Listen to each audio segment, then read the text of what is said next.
Iran is claiming its first major win amid the ongoing negotiations with U.S. Vice President J.D. Vance in Pakistan.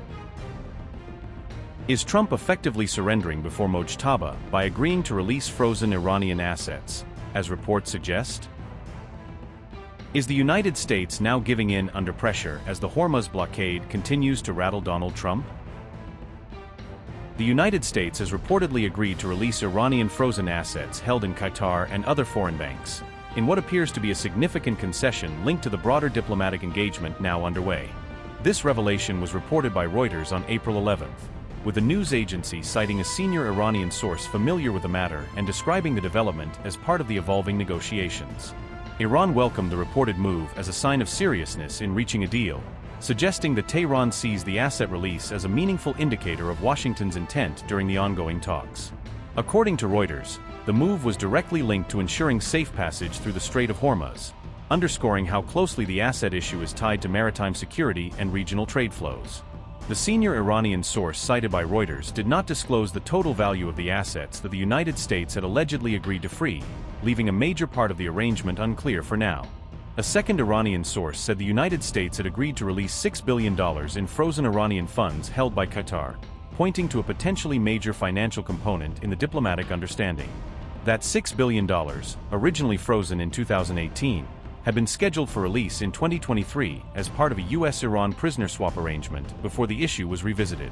However, those funds were frozen again by the Biden administration after the October 7, 2023 attacks on Israel by Hamas, an Iran-backed militant group, complicating the earlier arrangement. Meanwhile, a U.S. official told CBS News that the United States had not agreed to any such move, creating a direct contradiction between the Iranian account and the American denial.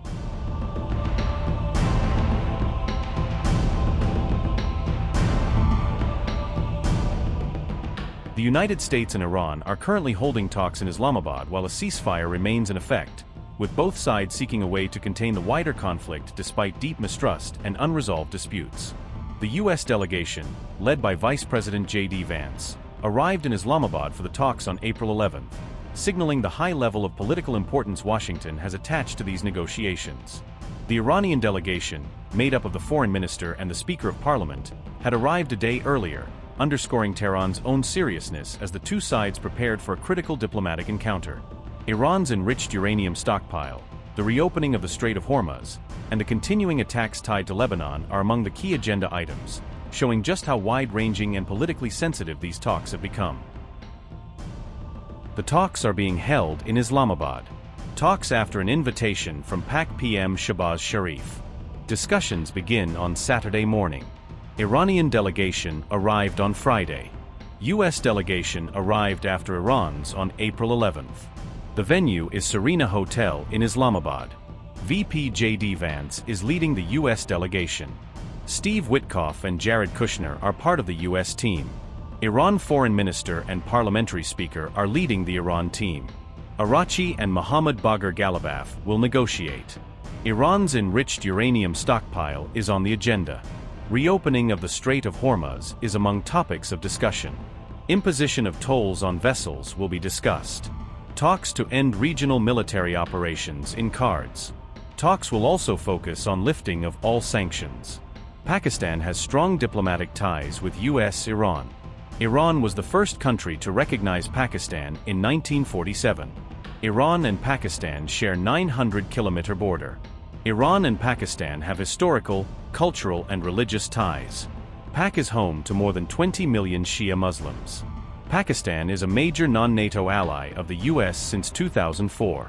Pakistan Field Marshal Asim Munir held multiple talks. Pakistan has China's backing for mediation role since war started. There is a two-day public holiday in Islamabad. The city is placed under tight security. Armed personnel has been deployed. Traffic diversions are in place. Police checkpoints have been set up across key areas. The talks are expected to be indirect. Two delegations are being seated in separate rooms. Pakistani officials will shuttle proposals between them. On April 10th, Trump publicly voiced frustration over the continued blockade of Hormuz, making clear that the failure to reopen the crucial waterway remains a major sticking point for Washington. Meanwhile, Trump appears increasingly frustrated over the continued closure of the Strait of Hormuz, an issue with major strategic and economic consequences for the wider region. The US president openly vented that frustration while speaking to reporters about the Iran truce on April 10th, offering a glimpse into the mounting pressure surrounding the ceasefire process. We're not going to let them hold the strait, are you? It's international. No, we're not going to let that. It's international water. If they're doing that, nobody knows if they're doing that, but if they're doing that, we're not going to let that happen. What would a good deal look like for you?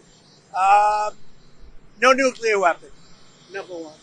You know, I think it's already been regime change, but we never had that as a criteria. No nuclear weapon. That's 99% of it. Strait of Hormuz as well?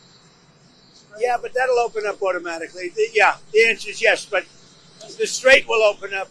If we just left, the strait's going to, otherwise they make no money. So the strait's going to open. But what we have is no nuclear weapon, but we'll open the strait anyway. Don't forget, we don't use the strait. Other countries use the strait. So we do have other countries coming up, and they'll help out, but we don't use it. It won't be easy. It won't be, I would say this, we will have that open fairly soon. What's your backup plan? Excuse? What's your backup plan if there's no deal open? You don't need a backup plan. We have, the military is defeated. Their military is gone. They have, we've degraded just about everything. They have very few missiles. They have very little manufacturing capability. We've hit them hard. Our military is amazing, the job they've done.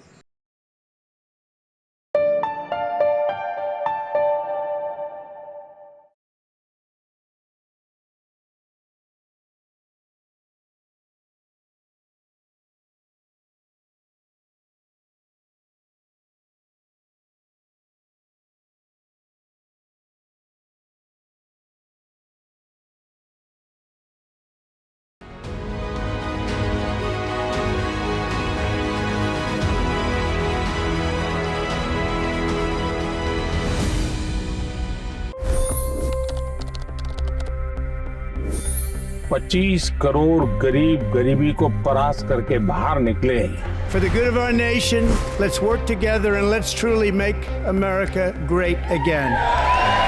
The fastest news breaks. Requested PM saying that we will have to speak to Putin and to Zelensky. The biggest news makers. The relationship with India is probably the most important bilateral relationship the U.S. will have for the rest of this century. The capital delivered quite an election result today. Expert analysis.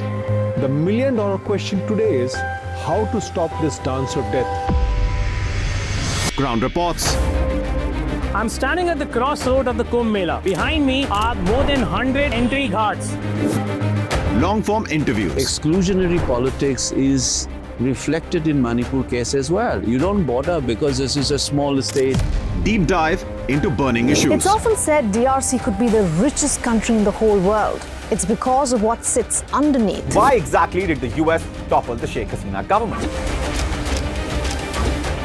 HD videos. We don't just break news, we break it down.